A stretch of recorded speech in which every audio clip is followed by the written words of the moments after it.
The disciples had recognized that Jesus was the Christ, not just a prophet. And Jesus had instructed them not to declare that to anybody, because God's plan was that he would go up to Jerusalem, where he would be rejected by the elders, by the chief priests, and by the scribes, and be killed, and after 3 days rise from the dead. And so it wasn't yet for the people to appreciate that Jesus was the Messiah. He challenged them that they also needed to be willing to lay down their lives, to take up the cross daily, to follow him. To follow Jesus is not just to enjoy good times, but it is to live a lifestyle which may cost you your life. Why would you do that? Because there is an eternal kingdom. And he promises his disciples that some of them would actually see a glimpse of that eternal kingdom before they died. And 3 of them, 8 days later, had gone up the mountain to pray with Jesus. And there they'd seen him transfigured before them.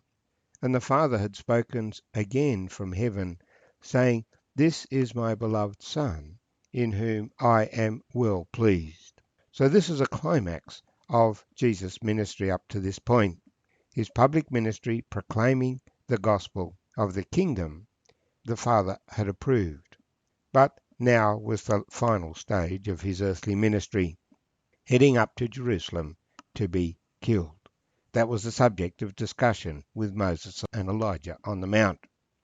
They were told not to declare what they had seen until after Jesus was risen from the dead, a saying which they struggled to understand. And we continue the reading in Luke chapter 9, verse 37. Now it happened on the next day, when they had come down from the mountain, that a great multitude met him. Suddenly a man from the multitude cried out, saying, "Teacher, I implore you, look on my son, for he is my only child. And behold, a spirit seizes him, and he cries out. It convulses him so that he foams at the mouth, and it departs from him with great difficulty, bruising him. So I implored your disciples to cast it out, but they could not." Then Jesus answered and said, "O faithless and perverse generation, how long shall I be with you and bear with you? Bring your son here." And as he was still coming, the demon threw him down and convulsed him. Then Jesus rebuked the unclean spirit, healed the child, and gave him back to his father. And they were all amazed at the majesty of God. But while everyone marveled at all these things which Jesus did, he said to his disciples, "Let these words sink down into your ears. For the Son of Man is about to be betrayed into the hands of men." And they did not understand this saying. And it was hidden from them, so that they did not perceive it. And they were afraid to ask him about this saying.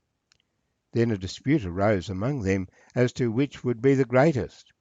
And Jesus, perceiving the thought of their heart, took a little child and set him by him, and said to them, "Whoever receives this little child in my name receives me, and whoever receives me receives him who sent me. For he who is least among you will be great." My name's Arthur, and I thank you for joining me as we meditate on these verses together. So, after the mountaintop experience, the transfiguration of Jesus, we meet the other disciples who are struggling with their ministry. As Jesus comes down the mountain, there's a great crowd waiting for him.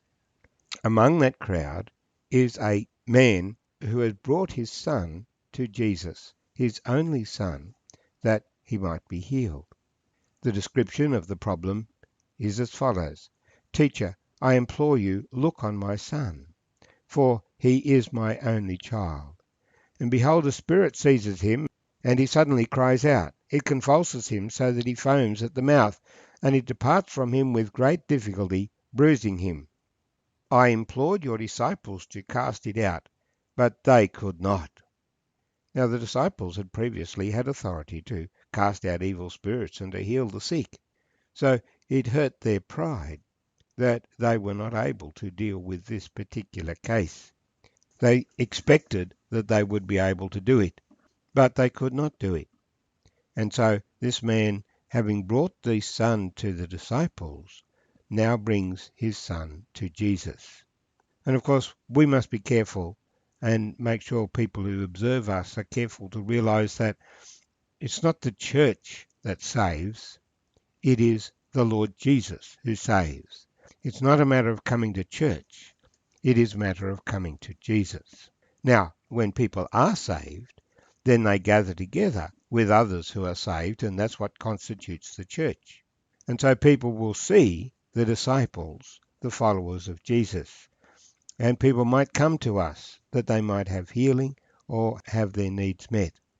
But ultimately, they must come to Jesus as this Father did.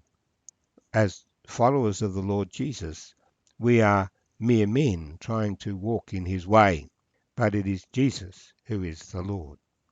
Now, this particular boy had a spirit that seized him from time to time. It put him in convulsions so that he was foaming at the mouth and injured him greatly.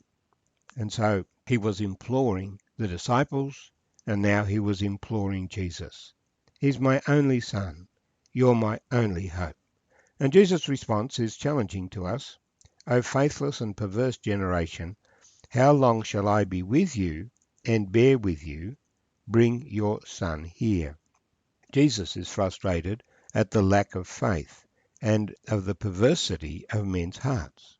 We see that perversity at the end of this reading, where Jesus has declared to his disciples that he's going to be crucified, and they're arguing about who's going to be his chief minister in the kingdom.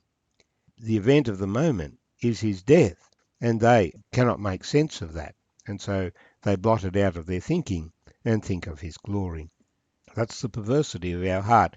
We don't have a complete picture. And the disciples were faithless because they were looking to themselves. They had this power, and now it seems to have gone. So Jesus says, bring your son here. As they were bringing the boy, the spirit convulsed him, threw him down on the ground, and Jesus rebuked the unclean spirit. He healed the child and gave him back to his father. Immediately people realized this was something Jesus had done. He has the authority in these things. The disciples were not able to do it, and no one else had been able to do anything about it either. But while they're all amazed and marveling at what Jesus has done, Jesus turns to his disciples and challenges them. Let these words sink down into your ears, for the Son of Man is about to be betrayed into the hands of men. Everyone's saying how wonderful he was, and Jesus is saying, don't take notice of what they're saying. The reality is that the Son of Man is about to be betrayed into the hands of men. And he explains what will happen when he's betrayed, that he will be betrayed to the chief priests and the elders. They will condemn him and hand him over to the Romans, and the Romans will execute him on the cross, but after 3 days he will rise from the dead. This is where Jesus is heading. This is what will happen. This is the reality of the situation. And so it is today. While some Christians may for a time receive honour and adulation, the reality is that Jesus is still rejected by this world. And so people are also rejected in many places of the world with great intensity. But the disciples didn't understand what he was saying. It's as if they couldn't see it. It was hidden from them. Somebody sometimes tells you, can you see that bird in the bush? And you look for all you're worth and you can't see it. They could not see what Jesus was pointing out to them, but they were too proud to admit that and to ask him about it. And so they focus on what they do understand. Jesus is the Messiah. He's the Christ. He's going to rule the world. Who's going to be seated beside him?